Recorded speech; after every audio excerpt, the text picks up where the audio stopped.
So our next speaker is Yuval, and he'll tell us about dimension clustering. Yes, so I guess this is a clustering problem that might be the furthest from K-center. Okay, so let's define the problem first. What is min-sum clustering? So like any other clustering problem, we have a set of points. We'll denote the number of points by n, and there's some distance function defined on the set of points, so that assigns distances to pairs of points, and we will assume that the distance function is symmetric, as is often the case. And then we also have a target number of clusters that we want to partition the point set to, so that will be denoted by k. So we want to partition our point set into k clusters, C1 through Ck, and we need to define our objective function. How do we measure the quality of the clustering? In min-sum clustering, we want to minimize the sum of intra-cluster distances. So we look at the set of points in each cluster, we sum up the distances among all the pairs of points there, and we sum that over all the clusters. And there are usually two interesting cases where this problem is considered, and I'll talk about both of them. So the first case is when our distance function is induces a metric. So basically what you need in addition to what I said is that the distances satisfy the triangle inequality. And the second interesting case that appears in the literature is a non-metric case, and that's when the points are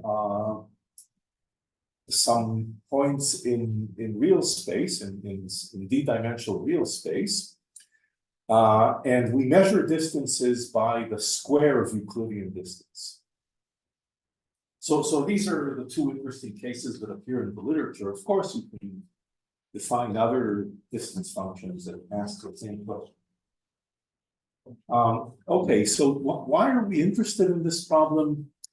So first of all, this is a very simple and clean and natural density-based clustering criteria. I think most of this workshop revolves around center-based clustering. So every cluster is endowed with a center, and your objective function has something to do with the center that is assumed to be some sort of summarization of the entire cluster. But here, at least explicitly, there are no cluster centers, and everything is just based on distances among the points. And this is a very clean version of you could define other density-based clustering criteria. I think this is perhaps the simplest that you could consider. In many cases, I'll show one example. It would give partitions that match our human intuition better than various center-based clustering criteria. I'll show one example of that. It also has some, I guess, if you look at axiomatic an axiomatic approach to clustering, so you're looking for a clustering that satisfies certain axioms. This particular clustering criterion satisfies, in particular, a very natural axiom. I think it was first proposed by Kleinberg and then later discussed by other people. Forgive me for not remembering most of the people and most of the references that I'll give. If you see the letter C, it's likely to be Vincent, and if you see the letter K, there's a good chance it's Tarkin. So If you want to announce your results, please do so. Also, if you want to point out mistakes in what I'm saying, please do so. This is a very natural criterion that if you perturb your point set so that intra-cluster distances don't increase and inter-cluster distances don't decrease, then the clustering should not change. And many center-based clustering criteria don't satisfy this. So there are natural reasons to like this criterion. Here are two perhaps illuminating examples. So I'm comparing here two min-sum in just two-dimensional space, R2, against two means. And the first point set is sort of Saturn and its ring, or rings. And here, min-sum clustering does a lot better than two means. At least I think most people will agree that intuitively this is a better clustering than that. So this is one of the things that min-sum clustering does well, which is to separate outliers as a separate cluster. And k-means doesn't do that well with that. But you know, there are opposite examples like this one. There's a lot of stuff around the chat, right? Do people ask questions or? He's gonna be all. Oh, okay. So will someone tell me if there are any questions on the chat? Anyway, here you see that two min-sum somehow that clustering is more natural than this clustering in that particular case. So it's not that min-sum is always better than other options. And as we know, clustering is a frustrating area. Okay, so I want to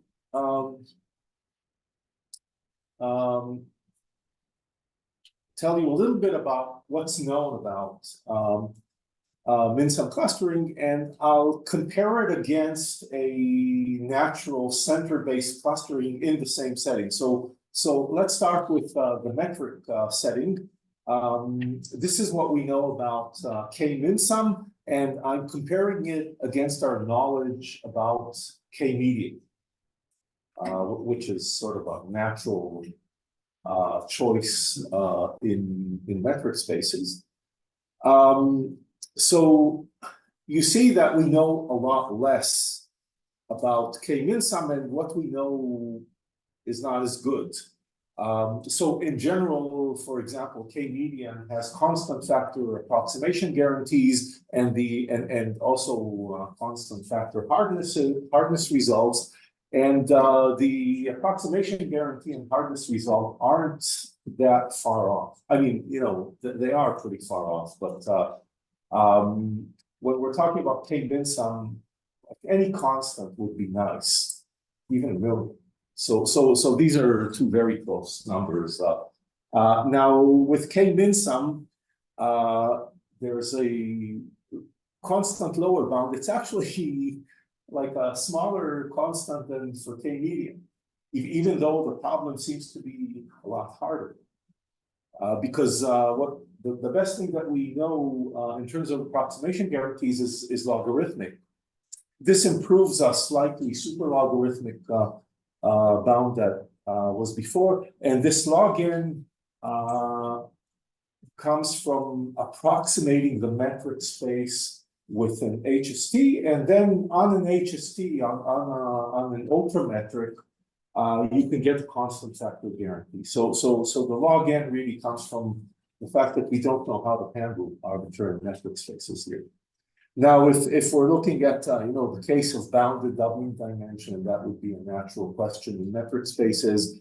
There are some, you know, very nice results for k-median. There's a p-TAS, and it's NP-hard, and there's a p-TAS, sort of almost the best you can hope for.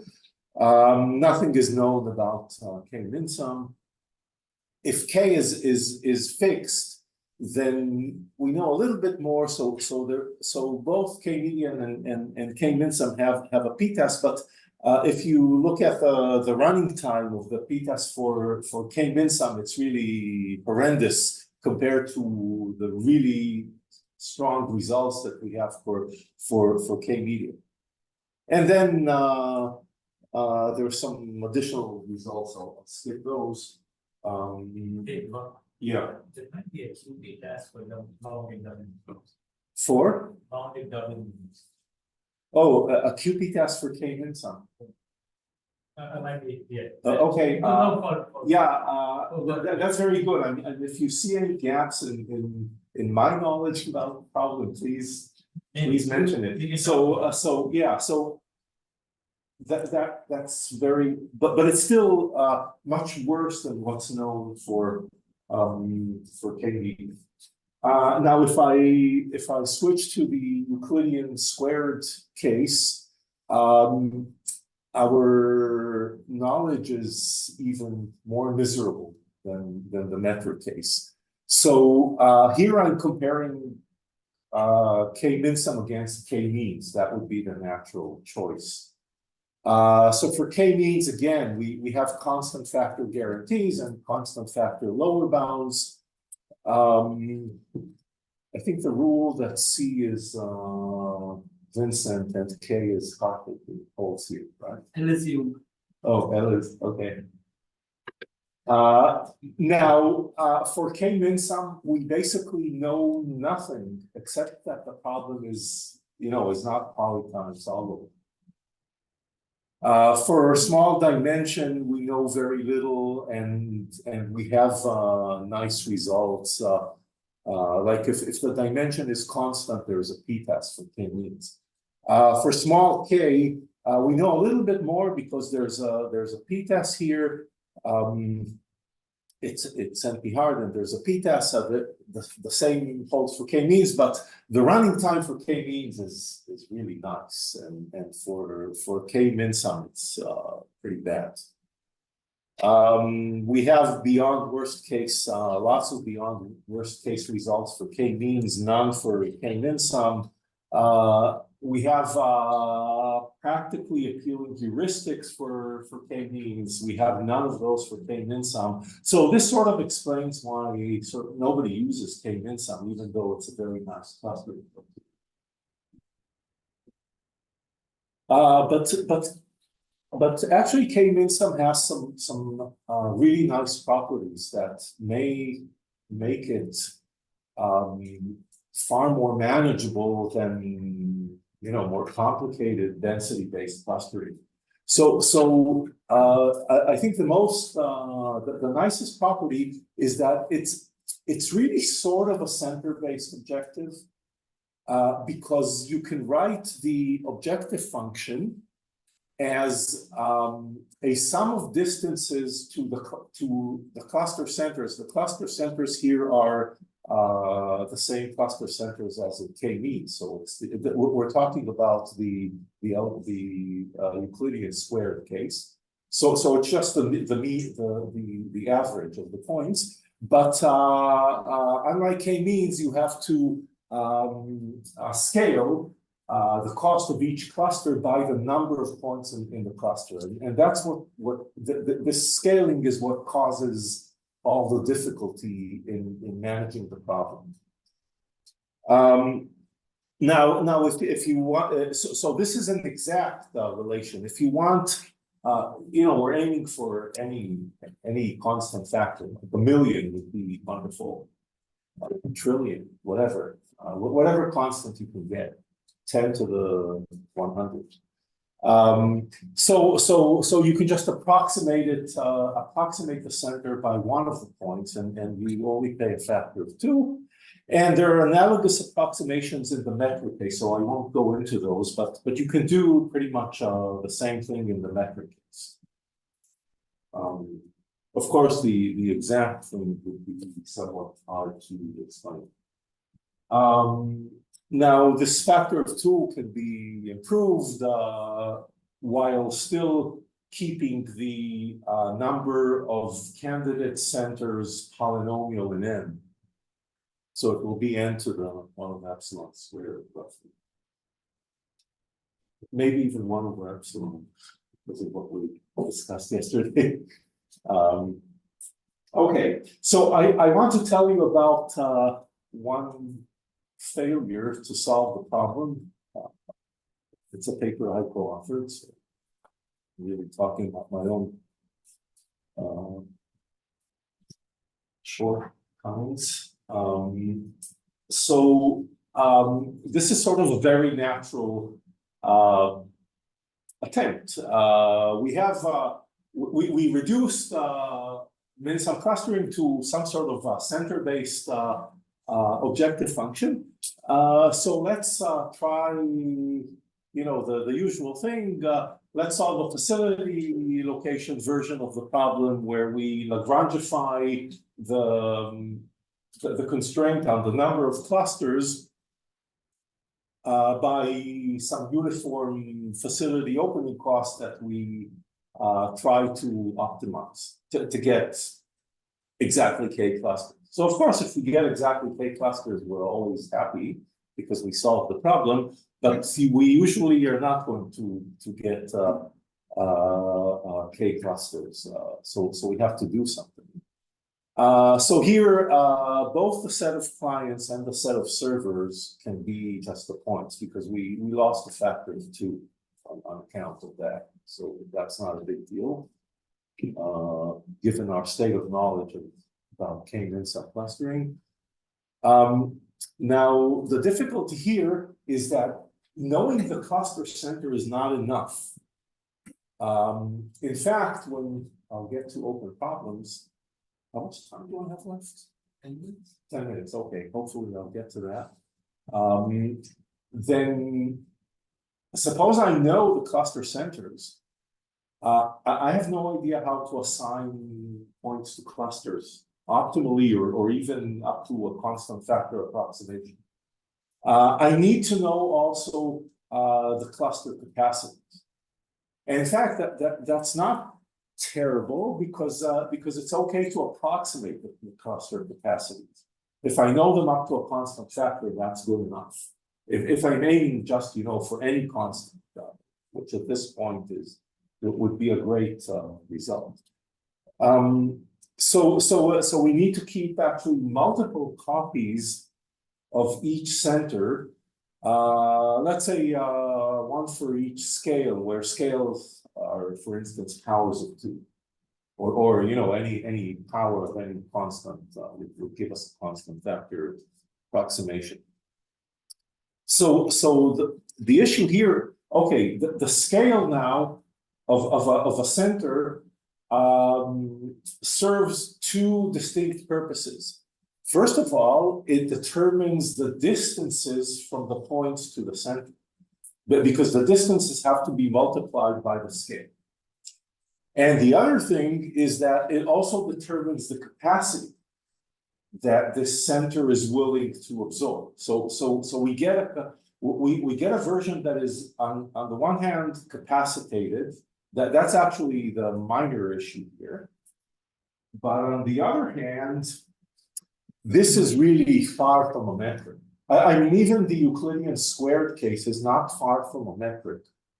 We only need to consider when we solve these kinds of problems a constant number of hops. So it's a metric up to some constant factor. But the scaling of the distances distorts metricity by a huge amount.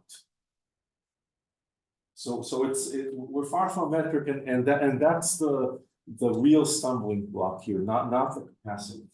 How large can you scale that be? Up to the number of points, right? It's between clusters contained between 1 point and n points, or maybe n minus k. You assume you actually need k clusters. So there's a logarithmic number of scales, log n. Oh, okay. So what are the obstacles? Some of them are generic to this approach, this primal dual approach with the Lagrange relaxation. And some are unique to this situation. So of course, one general obstacle is that dual variable, which corresponds to a point, may contribute to the opening of more than one cluster. And then we can't open both because we're reusing money that we get from the dual.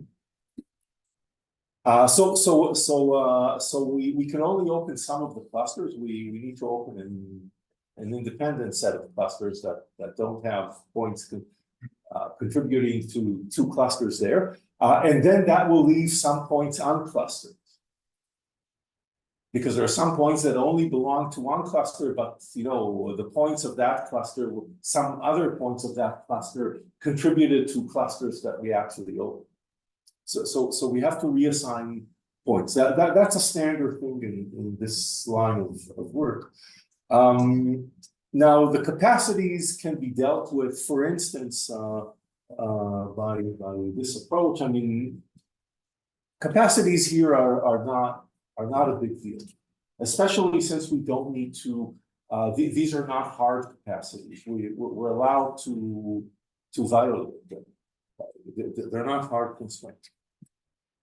So now when we want to reassign the points, that's where the trouble begins, because there's sort of two natural directions. We could try to open the big clusters first, or we could try to open the small clusters first. We need to sort the clusters and take a lexicographically maximum independence set there. That would be the natural thing to do. And we can sort them from smallest to biggest or from biggest to smallest. Now, now the problem is this: if we assign points from a big cluster to a small cluster, the connection cost isn't in the target cluster isn't paid, because the target cluster only used a smaller scale on distances. Not all of a sudden it has a lot of points. So all the previous points, all the original points of that cluster have to multiply their distances by the larger size. Now in the reverse direction, of course, if you assign a small cluster to a big cluster, then the points in the small cluster suffer, because they only paid connection cost times their scale, and now they have to pay a connection cost times the big cluster size. So here is a partial solution to this problem.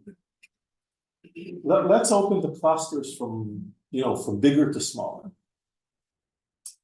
And now for every unclustered point, let's consider the cluster that actually caused the dual variable to stop increasing.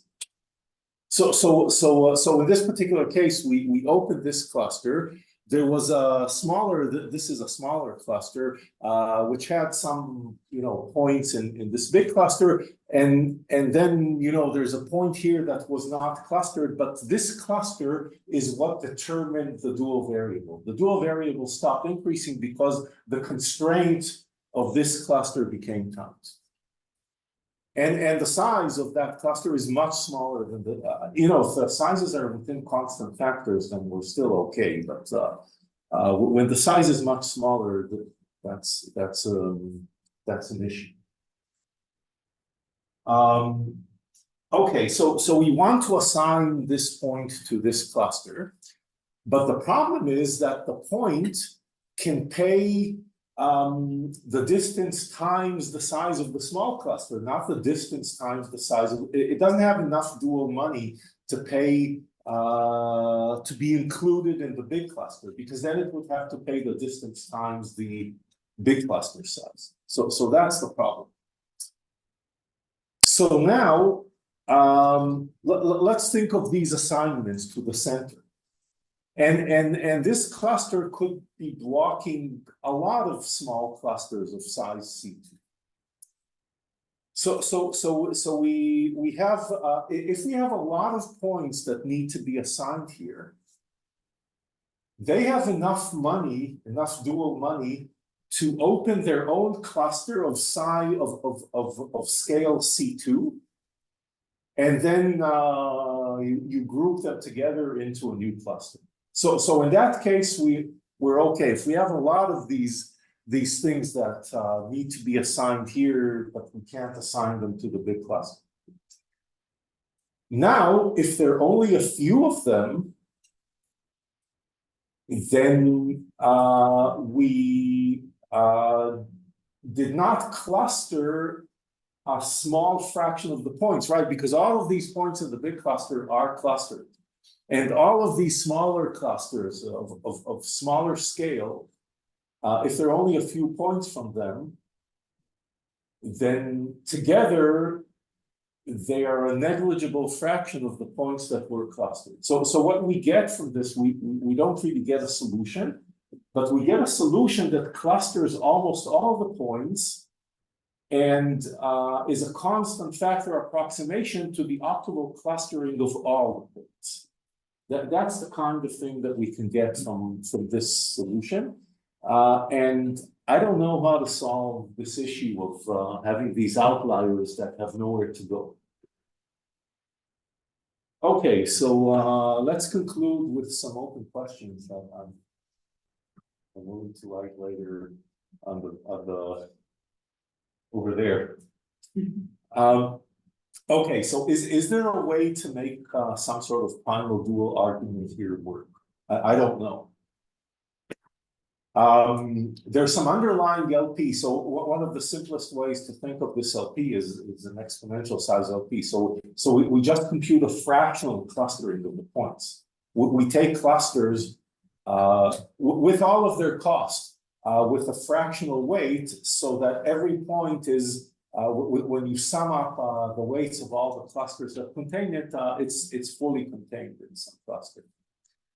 What's the integrality gap of this LP? I don't know. The problem that I already mentioned, if we know the cluster centers, but we don't know their sizes, can we find a good assignment of points to cluster centers that minimizes the cost or approximates within a constant factor the cost? Can we define an appealing local search process? It's not trivial even if we take this view of this is a center-based study. You know, for k-means, they're very nice local search algorithms. Here, I don't know. And please, any approximation or hardness of approximation of the Euclidean squared case. But we know nothing other than it being NP hard. Yeah, NP hardness follows. Yeah. So NP hardness we know, but like a 1.1 hardness, we don't know. Anything, any approximation, even the logarithmic factor, because of the metric case, because it uses the approximation by HSTs, does not apply to the Euclidean squared case at all. So we know nothing. So not even log square, or maybe that implies. So what are you thinking? To approximate the Euclidean distance and then argue that there's only a logarithmic number of hops? I'm just wondering. Yeah, maybe. I'm not sure that we follow. I find that astonishing, right? Because the Euclidean squared case should be easier than the metric case, and yet we know zero about it. Okay, so I'm done.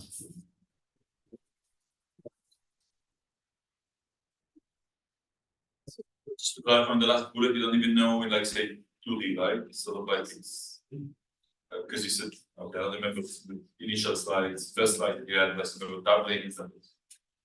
Yeah, the doubling was about the metric case. Here, D is really the dimension of okay, of so that is RZ. squared, but with 2D, of course, you can what randomized. I what think, things are- okay, if both the dimension and the number of clusters is a constant, then I think we do know things. But yes, in the plane, if K is arbitrary, I think we don't know. You mentioned this, like in the intermediate point in your algorithm, Lagrange relaxation version of the problem. But if it was our goal, is there a constant factor approximation for the Lagrange relaxation? Let me think yes, so I think in that case, you can do it. The issue there is that I don't know how to do it while maintaining the Lagrange multiplier preserving property that is needed to get the K clustering. So I think if you do away from the requirement of Lagrange multiplier preserving approximation, then if I remember correctly, you can do it. And to speak there.